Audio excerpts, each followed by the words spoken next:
Hi hello friends, ನಮಸ್ಕಾರ. Welcome to our Kannadathi logs. ಇವತ್ತಿನ special ಬಂದು ಚಿಕನ್ ಚಾಪ್ಸ್.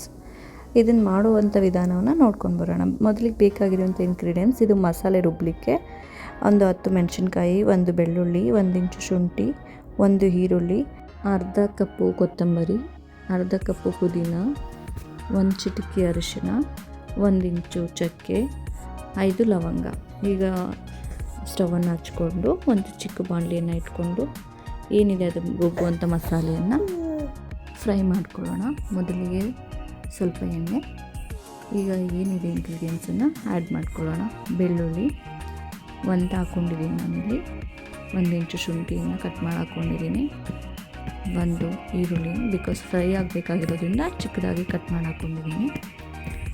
ಈಗ ಅದನ್ನು ಸ್ವಲ್ಪ ಬಾಡಿಸ್ಕೊಂಡು 10 ಮೆಣಸಿನ್ಕಾಯಿ, ನನ್ನ ಖಾರಕ್ಕೆ ಎಷ್ಟು ಬೇಕಷ್ಟು ಹಾಕ್ಕೊಂಡಿದ್ದೀನಿ.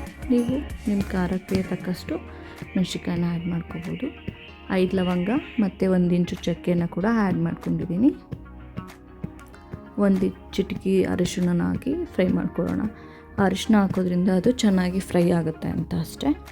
ಕೆಲವರು ಉಪ್ಪು ಕೂಡ ಆ್ಯಡ್ ಮಾಡ್ಕೊತಾರೆ, ಬಟ್ ನಾನಿಲ್ಲಿ ಅರಿಶಿನ ಅಷ್ಟೇ ಮಾಡಿದ್ದೀನಿ. ಈಗ ಕೊತ್ತಂಬರಿ ಸೊಪ್ಪೇನಿದೆ ಅದನ್ನು ಆ್ಯಡ್ ಮಾಡ್ಕೊತಾ ಇದ್ದೀನಿ, ಮತ್ತು ಪುದೀನ ಕೂಡ ಆ್ಯಡ್ ಮಾಡಿಕೊಂಡೆ. ಈಗ ಪುದೀನ ಮತ್ತು ಕೊತ್ತಂಬರಿ ಎರಡೂ ಸೇರಿ ಚೆನ್ನಾಗಿ ಬಾಡಿಸ್ಕೊಳ್ಳೋಣ.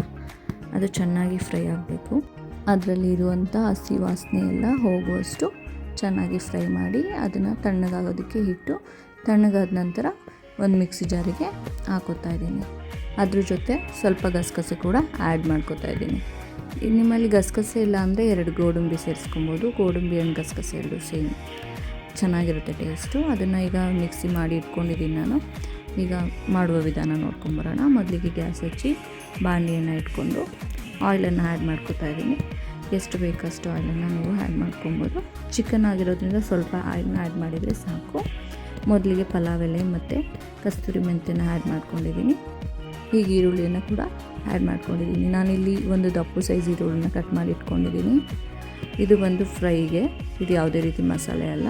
ಆ್ಯಂಡ್ 1 ಚಿಟಿಕೆ ಅರಿಶಿನ ಕೂಡ ಆ್ಯಡ್ ಮಾಡಿಕೊಂಡೆ. ಈಗ ಅದನ್ನು ಚೆನ್ನಾಗಿ ಬಾಡಿಸ್ಕೊಳ್ಳೋಣ. ಈರುಳ್ಳಿ ಕಲರ್ ಚೇಂಜ್ ಆಗೋವರೆಗೂ ಬಾಡಿಸ್ಕೊಬೇಕು. ನೆಕ್ಸ್ಟ್ ಚಿಕನ್ ಹಾಕ್ಕೊಳ್ತಾ ಇದ್ದೀನಿ. ನಾನಿಲ್ಲಿ ತೊಗೊಂಡಿರೋದು 1/2 ಕಿಲೋ ಚಿಕನ್ನು. ನೀವು ನಿಮ್ಮ ಚಿಕನ್ ಕ್ವಾಂಟಿಟಿ ಎಷ್ಟಿರುತ್ತೆ ಅದ್ರ ತಕ್ಕದಾಗಿ ನೀವು ಮಸಾಲೆನ ತೊಗೋಬೇಕಾಗುತ್ತೆ. ನಾನಿಲ್ಲಿ 1/2 ಕಿಲೋಗೆ ಎಷ್ಟು ಮಸಾಲೆ ಬೇಕೋ ಅಷ್ಟನ್ನು ತೋರಿಸಿದ್ದೀನಿ. ಈಗ ಚಿಕನ್ನಲ್ಲಿ ಇರುವಂಥ ಎಲ್ಲ ವಾಟರ್ ಡ್ರೈ ಆಗಬೇಕು. ಆದ್ದರಿಂದ ಮೊದಲಿಗೆ ಇದನ್ನ ಸ್ವಲ್ಪ ಚೆನ್ನಾಗಿ ಮಿಕ್ಸ್ ಮಾಡಿಕೊಂಡು ಒಂದು ಸ್ವಲ್ಪ ಉಪ್ಪನ್ನು ಸೇರಿಸಿ ಒಂದು 10 ನಿಮಿಷ ಬೇಯೋದಕ್ಕೆ ಇಟ್ಕೊಳ್ಳೋಣ. ನಾನಿಲ್ಲಿ ಬಾಯ್ಲರ್ ಚಿಕನ್ ತೊಗೊಂಡಿರೋದ್ರಿಂದ ಇದು ಆದಷ್ಟು ಬೇಗ ಬೆಂದೋಗ್ಬಿಡುತ್ತೆ. ಅದನ್ನು ಚೆನ್ನಾಗಿ ಮಿಕ್ಸ್ ಮಾಡಿಕೊಂಡು ಉಪ್ಪು ಹಾಕಿರೋದ್ರಿಂದ ಮಿಕ್ಸ್ ಮಾಡಿ ಈಗ 10 ಮಿನಿಟ್ಸ್ ಅದನ್ನು ಮುಚ್ಚಿ ಲೋ ಫ್ಲೇಮಲ್ಲಿ ಬೇಯಿಸ್ಕೊಳ್ಳೋಣ. ಈಗ ಬೆಂದಿದೆ. ಈಗ ಬೆಂದು ಅದರಲ್ಲಿರುವಂಥ ಎಲ್ಲ ನೀರಿನ ಅಂಶ ಬಿಟ್ಕೊಂಡಿದೆ. ಈಗ ಇನ್ನೊಂದು ಸಲ ಮಿಕ್ಸ್ ಮಾಡ್ಕೊಳ್ಳೋಣ. ತಳ ಏನು ಹಿಡಿದಿರಬಾರ್ದು, ಚೆನ್ನಾಗಿ ಅದು ಫ್ರೈ ಆಗಿದೆ. ಈಗ ಏನು ನಾವು ಗ್ರೈಂಡ್ ಮಾಡ್ಕೊಂಡಿದ್ವಿ ಆ ಮಸಾಲೆನ ಇದಕ್ಕೆ ಆ್ಯಡ್ ಮಾಡ್ಕೊತಾ ಇದ್ದೀನಿ. ನಾನು ಇಲ್ಲಿ ಸ್ಪ್ಯಾಚುಲ ಯೂಸ್ ಮಾಡ್ತಿದ್ದೀನಿ, ಯಾಕೆಂದರೆ ಅದರಲ್ಲಿ ಎಲ್ಲ ನೀಟಾಗಿ ಬರುತ್ತೆ. ಯಾವುದೇ ರೀತಿ ಮಸಾಲ ಮಿಕ್ಸಿ ಜಾರಲ್ಲಿ ಹುಡ್ಕೊಳ್ಳೋದಿಲ್ಲ, ಅದರಿಂದ ನೀಟಾಗಿ ಬರುತ್ತೆ ಅಂತ ಅದನ್ನು ಯೂಸ್ ಮಾಡ್ತಿದ್ದೀನಿ. ಮಸಾಲೆನ ಹಾಕೊಂಡ ನಂತರ ಜಾರಿಗೆ ಬೇಕಿದ್ರೆ ಸ್ವಲ್ಪ ನೀರನ್ನು ಸೇರಿಸ್ಕೊಂಡು ನೀವು ಹಾಕೋಬೋದು. ಈಗ ಚಿಕನ್ ಜೊತೆ ಮಸಾಲೆನ ಮಿಕ್ಸ್ ಮಾಡ್ಕೊಳ್ಳೋಣ. ಚೆನ್ನಾಗಿ ಮಿಕ್ಸ್ ಮಾಡ್ಕೊಂಡ ನಂತರ ನೀವು ನಿಮಗೆ ಎಷ್ಟು ಬೇಕೋ ಅಷ್ಟು ಕನ್ಸಿಸ್ಟೆನ್ಸಿಯಲ್ಲಿ ವಾಟರ್ನ ಸೇರಿಸ್ಕೋಬೋದು.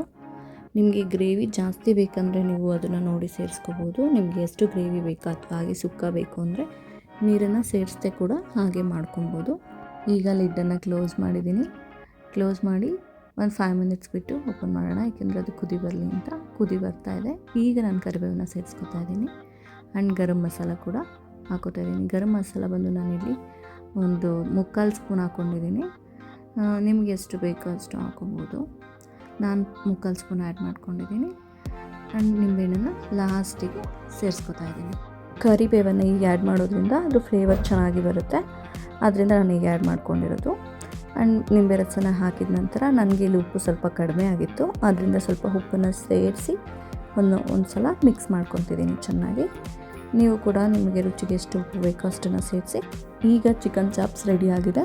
ನೀವು ಕೂಡ ಟ್ರೈ ಮಾಡಿ ಹೇಗಿದೆ ಅಂತ ಕಮೆಂಟಲ್ಲಿ ತಿಳಿಸಿ. ಲೈಕ್ ಮಾಡಿ, ಸಬ್ಸ್ಕ್ರೈಬ್ ಮಾಡಿ. ವಿಡಿಯೋ ನೋಡಿದ್ದಕ್ಕಾಗಿ ಧನ್ಯವಾದಗಳು. Thank you.